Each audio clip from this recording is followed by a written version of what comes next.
Hi, this is Gail. Welcome to my channel. On Fridays, we talk about service dog Q&As to answer your questions. And this week, Shelley has written in wanting to know, Gail, how do you get a service dog? You can leave your comments and questions down below, down here in the comment section, or send them to me by tweet, Facebook, or email. However you want to do it is fine, isn't it? And so we'll put it in the lineup. But today we're going to talk about how to get a service dog. What do you think, Tomlin? Should we talk about that? Okay, so we're going to talk about it.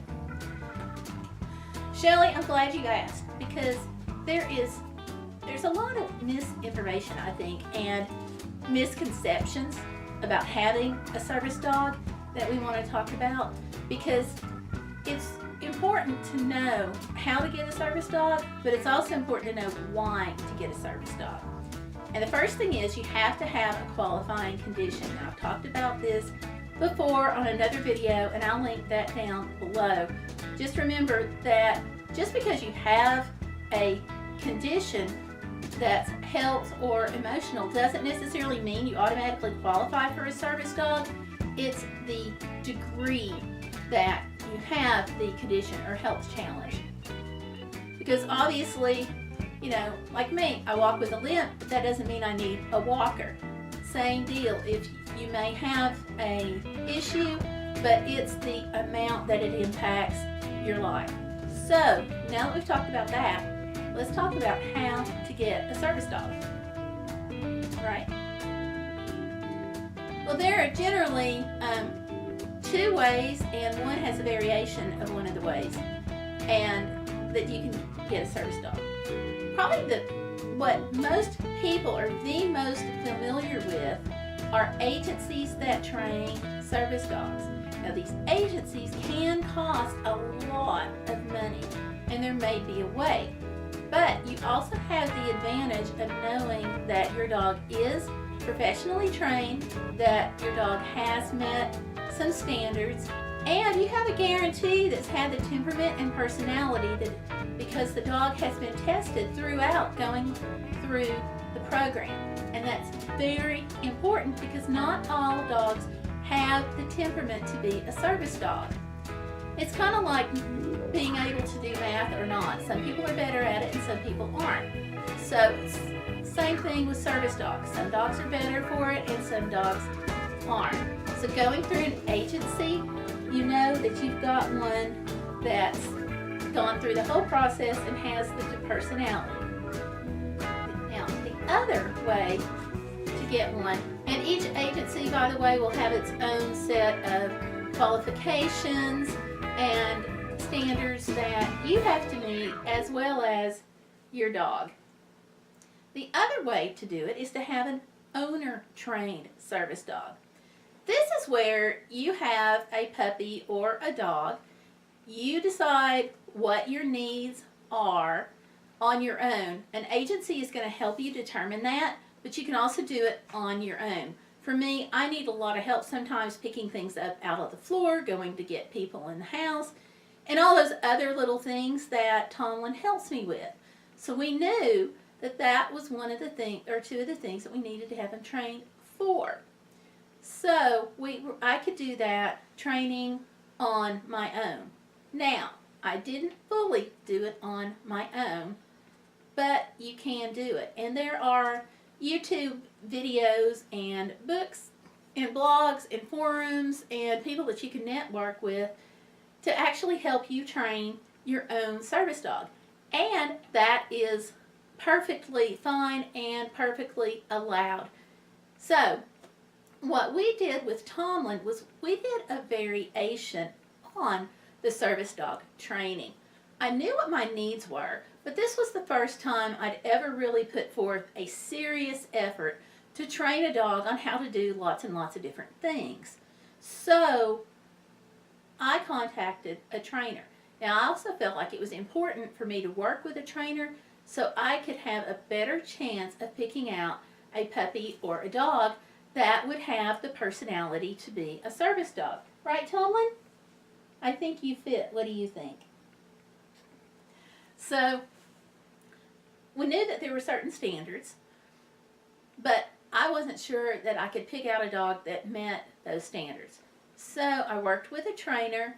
I also did talk to a lot of people online who had service dogs, and I went through some forums and did my best to get as much information as possible.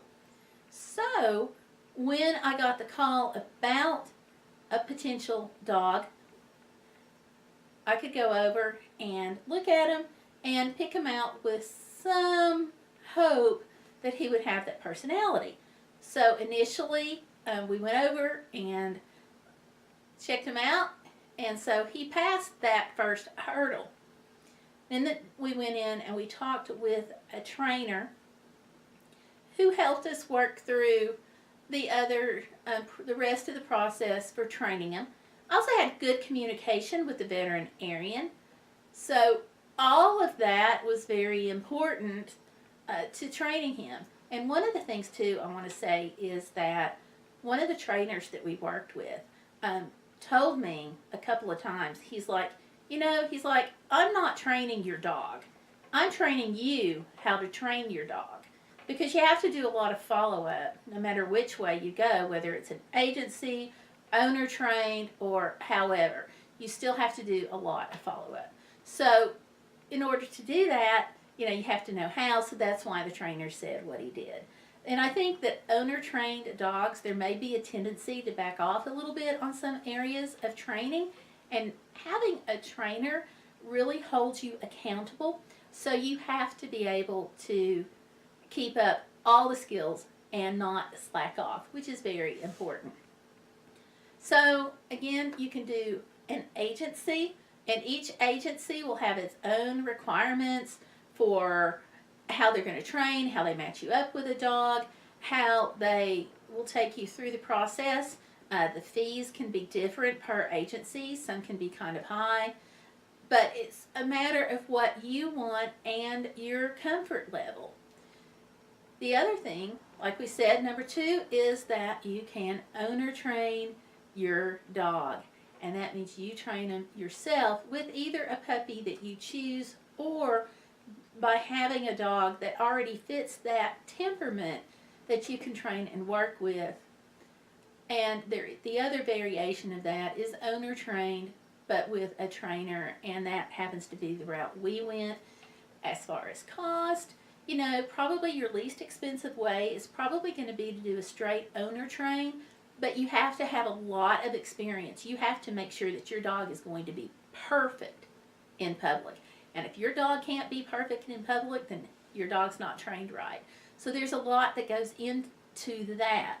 But as far as finances go, that is probably going to be your least expensive option. And your next option for owner training with a trainer is probably going to be your kind of middle option. But like I said, that's the way we went. And for the past 10 years, we have been very happy with our dog, haven't we? Yeah. So that's it. I hope, Shelley, that answers your question on how to get a service dog.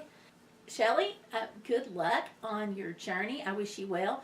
Make sure you keep in contact with us, online, Facebook, YouTube videos, comments, however you deem it most convenient for you. But we'd like to hear from you about your journey. And thank you guys for watching about ours. So I think Tomlin here is ready to just be a couch puppy today, and that's okay. All right. Thanks again for watching, and I'll see you out, about, and online. Bye. But you're going to have to get up now, little doggy. Him wanted to cuddle, I think. I think he wants to cuddle. No, that's okay. He can cuddle. I think I'm getting him a treat, though. He's like, his eyes are, that's the only thing. His ears twitched. Do you want a treat? Oh, yeah.